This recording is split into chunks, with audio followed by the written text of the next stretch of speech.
लो जी साडी यात्रा इतों स्टार्ट है जी गढ़शंकर तो श्री अमरनाथ गुफा के दर्शन करांगे जी जाके। हर हर महादेव।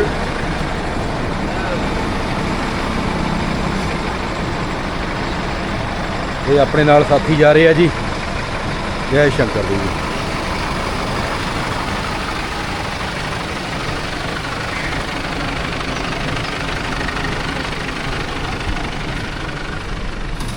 जय शंकर जी।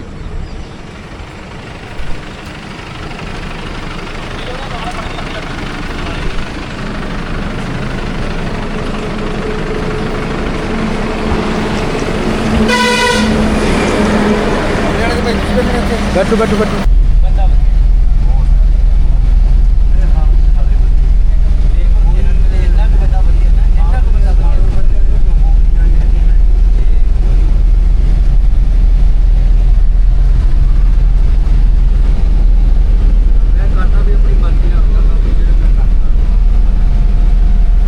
साडे बलदीप भाजी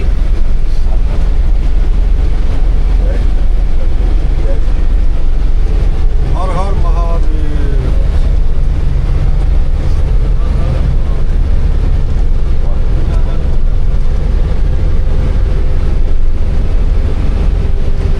हिमालय की गोद में समुद्र तल से लगभग 14,000 फीट की ऊंचाई पर एक ऐसी गुफा स्थित है जिसके रहस्य आज के आधुनिक विज्ञान को भी चुनौती देते हैं। हम बात कर रहे हैं बाबा बर्फानी यानी अमरनाथ गुफा की। यह केवल एक तीर्थ स्थल नहीं है बल्कि यह वह स्थान है जहां साक्षात महादेव आज भी अदृश्य रूप में निवास करते हैं। अमरनाथ गुफा की सबसे बड़ी विशेषता है वहां प्राकृतिक रूप से बनने वाला बर्फ का शिवलिंग। हैरानी की बात यह है कि जहां पूरी गुफा में बर्फ कच्ची और भुरभुरी होती है वहीं ये शिवलिंग ठोस बर्फ का बना होता है। विज्ञान कहता है कि गुफा की छत से टपकने वाली बूंदों से ये बनता है, लेकिन अध्यात्म का रहस्य कुछ और ही है। चंद्रमा की कलाओं के साथ इस शिवलिंग का आकार बढ़ता और घटता है। पूर्णिमा के दिन यह अपने पूर्ण आकार में होता है और अमावस्या तक धीरे धीरे अंतर्धान हो जाता है। आखिर क्या है इस गुफा का वह सत्य जो हजारों सालों से छुपा हुआ है, और क्यों इस यात्रा को दुनिया की सबसे कठिन और पवित्र यात्रा माना जाता है? आज की इस महा गाथा में हम अमरनाथ के उन पन्नों को पलटेंगे जिन्हें सुनकर आपकी रूह कांप जाएगी। आस्था वहां शुरू होती है जहां विज्ञान की सीमा समाप्त होती है। अमरनाथ का शिवलिंग हमें सिखाता है कि प्रकृति और परमात्मा एक ही है। यह भाग हमें यह बोध कराता है कि महादेव को पाने के लिए कठिन रास्तों से गुजरना ही पड़ता है। भक्तों, क्या आपने कभी सोचा है कि महादेव ने इस दुर्गम और निर्जन गुफा को ही क्यों चुना? इसके पीछे एक बहुत ही रोचक और दिव्य कहानी है। पौराणिक कथाओं के अनुसार एक बार माता पार्वती ने भगवान शिव से पूछा, हे स्वामी, आप अजर अमर हैं लेकिन मुझे बार बार जन्म लेना पड़ता है और कठिन तपस्या के बाद फिर से आपको प्राप्त करना पड़ता है। आपकी इस अमरता का रहस्य क्या है? मुझे वह अमर कथा सुनाइए जिससे मृत्यु का भय समाप्त हो जाए। महादेव पहले तो टालते रहे क्योंकि वे जानते थे कि इस कथा का रहस्य ब्रह्मांड के विधान को बदल सकता है, लेकिन पार्वती जी के बार बार आग्रह करने पर वे मान गए। महादेव एक ऐसा स्थान चाहते थे जहां कोई भी जीवित प्राणी इस कथा को न सुन सके, क्योंकि जो भी इस कथा को सुन लेता वह हमेशा के लिए अमर हो जाता। इसीलिए शिव जी ने हिमालय की ऊंची कंदराओं की ओर प्रस्थान किया। रास्ते में उन्होंने अपने सभी आभूषणों और संगी साथियों का त्याग करना शुरू किया। उन्होंने अपनी सवारी नंदी को पहलगाम में छोड़ा, चंद्रमा को चंदनवाड़ी में उतारा और अपने पुत्र गणेश को महागुणस पर्वत पर छोड़ दिया। अंत में उन्होंने पंचभूतों का भी त्याग किया और इस विशाल गुफा में प्रवेश किया। वहां उन्होंने अग्नि प्रज्वलित की ताकि गुफा के आसपास का हर जीव नष्ट हो जाए और कोई भी चोरी छिपे उनकी बात न सुन सके। लेकिन नियति को कुछ और ही मंजूर था। उस गुफा में 2 अंडे आग के नीचे दबे रह गए थे जिन्हें महादेव भी नहीं देख पाए। भक्तों, गुफा के भीतर महादेव ने माता पार्वती को अमर कथा सुनाना प्रारंभ किया। कथा इतनी लंबी और गूढ़ थी कि सुनते सुनते माता पार्वती को नींद आ गई और वे सो गईं। महादेव को लगा कि पार्वती जी सुन रही हैं, इसीलिए वे कथा सुनाते रहे। लेकिन उसी समय उन 2 अंडों से जो आग के पास सुरक्षित रह गए थे 2 कबूतर के बच्चे बाहर निकल आए। जब महादेव कथा सुना रहे थे तो वे दोनों कबूतर बीच बीच में हूं हूं की आवाज करने लगे, जिससे महादेव को लगा कि पार्वती जी ही हुंकार भर रही हैं। इस तरह उन दोनों कबूतरों ने पूरी अमर कथा सुन ली। जब कथा समाप्त हुई और महादेव ने देखा कि पार्वती जी तो सो रही हैं, तो वे चौंक गए। उन्होंने सोचा फिर कथा किसने सुनी। तभी उनकी दृष्टि उन 2 कबूतरों पर पड़ी। महादेव क्रोधित हो गए और उन्हें मारने के लिए अपना त्रिशूल उठाया। तब उन कबूतरों ने हाथ जोड़कर पक्षी रूप में प्रार्थना की, हे प्रभु, हमने आपकी कथा सुनी है और अब हम अमर हो चुके हैं। यदि आप हमें मारेंगे तो आपकी ये कथा झूठी सिद्ध हो जाएगी। महादेव उनकी बात सुनकर मुस्कुराए और उन्हें वरदान दिया कि वे हमेशा इसी गुफा में शिव पार्वती के प्रतीक के रूप में वास करेंगे।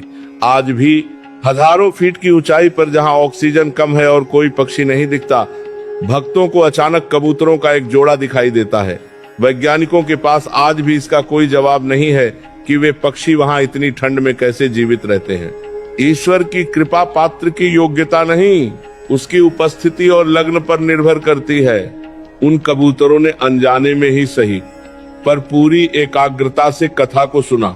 यह भाग हमें सिखाता है कि अगर हम मंदिर में या सत्संग में बैठते हैं तो हमें अपनी इंद्रियों को जागृत रखना चाहिए, क्योंकि पता नहीं किस क्षण ईश्वर की कृपा हम पर बरस जाए। अमरनाथ की यात्रा केवल शारीरिक थकान की यात्रा नहीं है, बल्कि ये अपने अहंकार को धीरे धीरे पीछे छोड़ने की यात्रा है। इस यात्रा का मुख्य पड़ाव पहलगाम से शुरू होता है। जैसा कि हमने पिछले भाग में जाना, महादेव ने गुफा तक पहुंचने के लिए अपनी सबसे प्रिय वस्तुओं का त्याग किया था। सबसे पहले उन्होंने पहलगाम बेलगांव में अपने वाहन नंदी को छोड़ा। इसका आध्यात्मिक अर्थ यह है कि नंदी धर्म और प्रतीक्षा के प्रतीक है। महादेव सिखाते हैं कि अंततः ईश्वर के पास पहुंचने के लिए आपको कर्मों के फल की प्रतीक्षा भी त्यागनी पड़ती है। जैसे जैसे यात्री आगे बढ़ते हैं वे पहुंचते हैं चंदनवाड़ी। यहाँ शिव जी ने अपने मस्तक पर सुशोभित चंद्रमा को उतारा था। कहा जाता है कि चंद्रमा के शीतल प्रकाश ने यहाँ की मिट्टी को इतना पवित्र कर दिया कि यहाँ के जल में स्नान मात्र से मन शांत हो जाता है। इसके बाद आता है पिस्सू टॉप, जहाँ देवताओं और राक्षसों के बीच भीषण युद्ध हुआ था और देवताओं ने महादेव की मदद से राक्षसों का संहार किया था। सबसे रहस्यमयी पड़ाव है शेषनाग झील।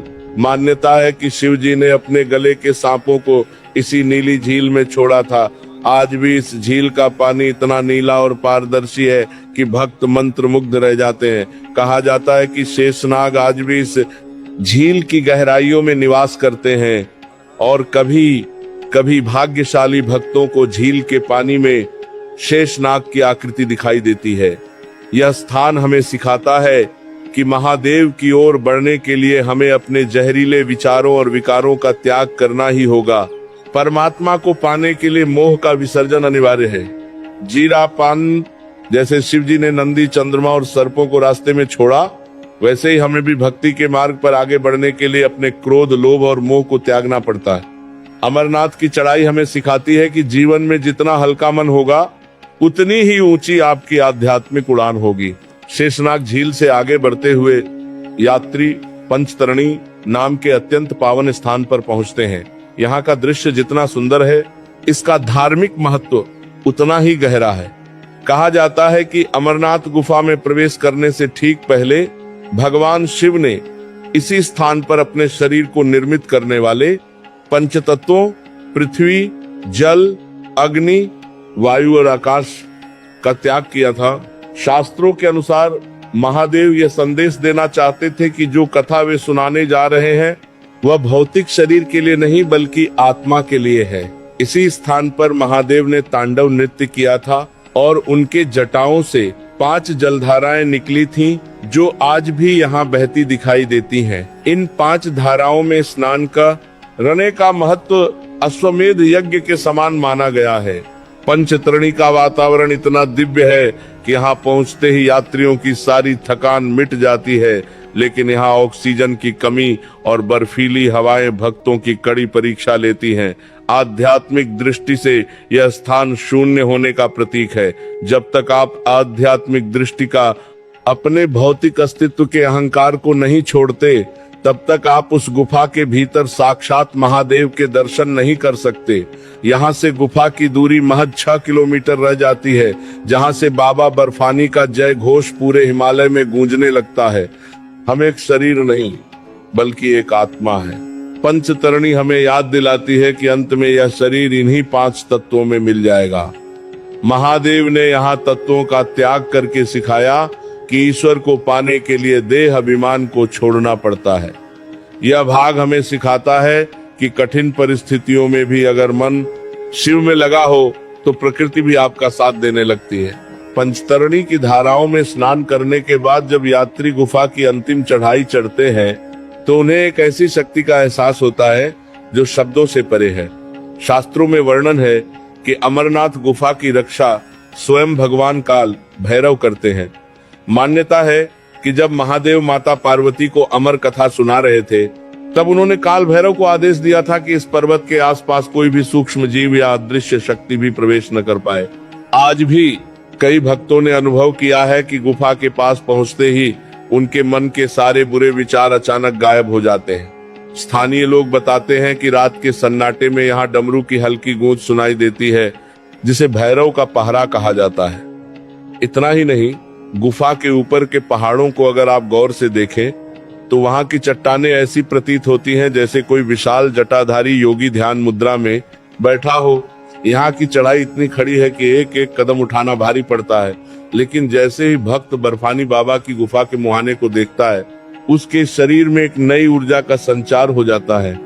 कहते हैं कि यहाँ की मिट्टी में आज भी उस अग्नि का अंश है जिसे महादेव ने गुफा को पवित्र करने के लिए प्रज्वलित किया था। यह स्थान हमें सिखाता है कि सत्य के दर्शन करने से पहले इंसान को अग्नि परीक्षा से गुजरना ही पड़ता है। ये चढ़ाई केवल पहाड़ की नहीं बल्कि अपने ही भीतर के विकारों को फतह करने की चढ़ाई है। भक्तों, पंचतरणी से आगे बढ़ते हुए जब यात्री गुफा के द्वार पर पहुंचते हैं तो उनकी आंखों से आंसुओं की धारा बहने लगती है। ये गुफा लगभग 150 फीट ऊंची और इतनी ही लंबी है। बाहर भयंकर गर्मी हो या ठंड, गुफा के भीतर का वातावरण हमेशा दिव्य और शीतल रहता है। जैसे ही आप गुफा के भीतर कदम रखते हैं, सामने दिखाई देते हैं स्वयंभू बर्फानी महादेव। ये शिवलिंग कोई साधारण बर्फ का ढेर नहीं है। आश्चर्य की बात यह है कि जहां पूरी गुफा में छत से गिरने वाला पानी बर्फ नहीं जमा पाता, वहीं एक निश्चित स्थान पर गिरने वाली बूंदें एक विशाल और ठोस शिवलिंग का आकार ले लेती हैं। विज्ञान आज भी इस बात पर हैरान है कि गुफा की छत से गिरने वाला पानी इतना शुद्ध और नियंत्रित कैसे होता है कि वह हर साल चंद्रमा की कलाओं के साथ बदता और घटता है। पूर्णिमा के दिन यह शिवलिंग अपनी पूरी ऊंचाई प्राप्त कर लेता है और जैसे जैसे चंद्रमा घटता है, शिवलिंग का आकार भी कम होने लगता है।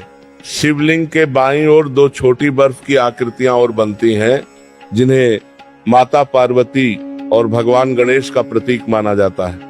गुफा की छत से गिरने वाली बूंदें शिवलिंग पर इस तरह गिरती हैं जैसे प्रकृति स्वयं महादेव का जलाभिषेक कर रही हो। वहां की शांति और ऊर्जा ऐसी है कि भक्त अपनी सुध बुध खो बैठता है। कहते हैं कि जिसने एक बार श्रद्धा से इस गुफा के दर्शन कर लिए, उसे जन्म मरण के चक्र से मुक्ति मिल जाती है। ईश्वर की उपस्थिति तर्क से नहीं, अनुभव से सिद्ध होती है।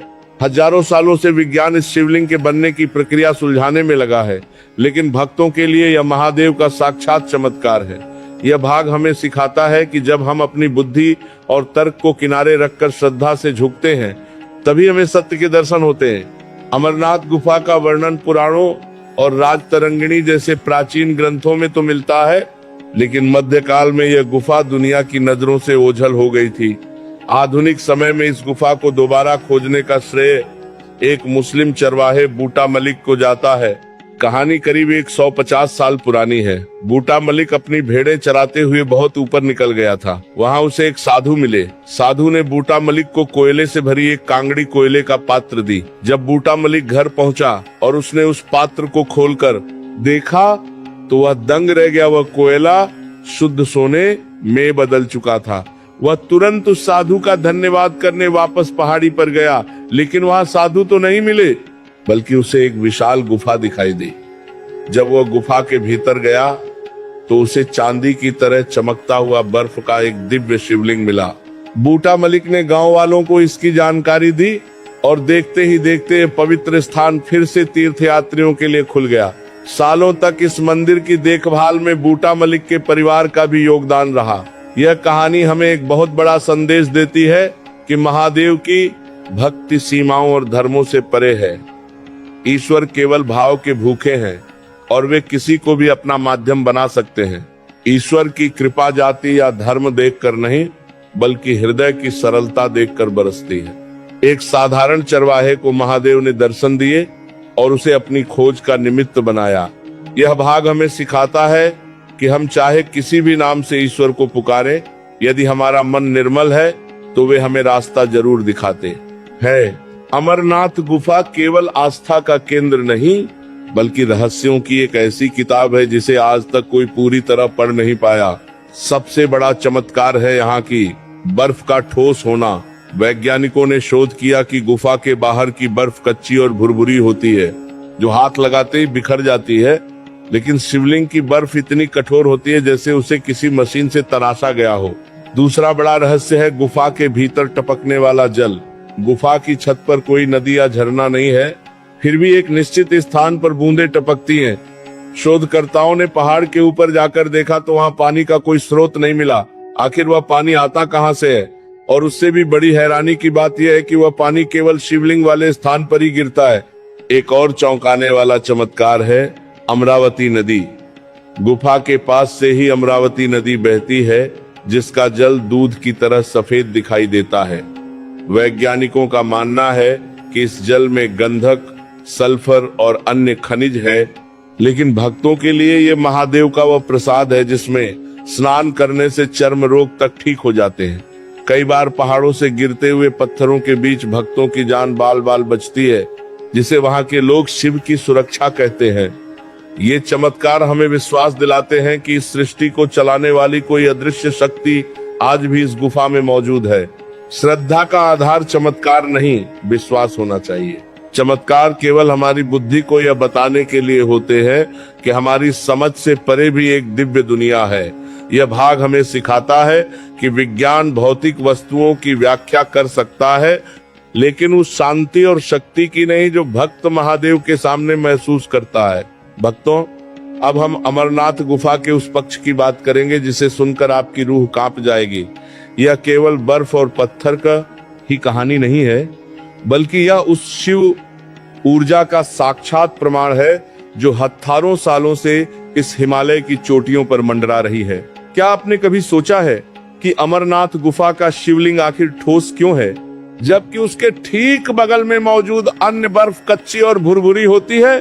दुनिया भर के भू वैज्ञानिकों ने इस पर कई शोध किए। एक हैरान कर देने वाली थ्योरी कहती है कि इस गुफा के नीचे ऐसी चुंबकीय क्षेत्र या मैग्नेटिक फील्ड है जो बाहरी वातावरण के प्रभाव को शिवलिंग पर पड़ने नहीं देती। लेकिन भक्तों के लिए यह महादेव का वह संकल्प है जो उन्होंने माता पार्वती को कथा सुनाते समय लिया था। आश्चर्य तो इस बात का है कि अमरनाथ शिवलिंग की ऊंचाई चंद्रमा की कलाओं के साथ बिल्कुल सटीक तालमेल बिठाती है। जब चंद्रमा बत्ता है तो शिवलिंग का आकार बढ़ता है। क्या प्रकृति में कोई ऐसी स्वचालित मशीन लगी है? नहीं, ये उस परम सत्ता का विधान है जो हमें ये बताता है कि ये ब्रह्मांड और हमारा शरीर चंद्रमा की गति से जुड़ा हुआ है। अमरनाथ गुफा कोई साधारण गुफा नहीं है, बल्कि अपने आप में एक ब्रह्मांडीय केंद्र है। मुख्य शिवलिंग के अलावा गुफा के कोनों में दो अन्य हिम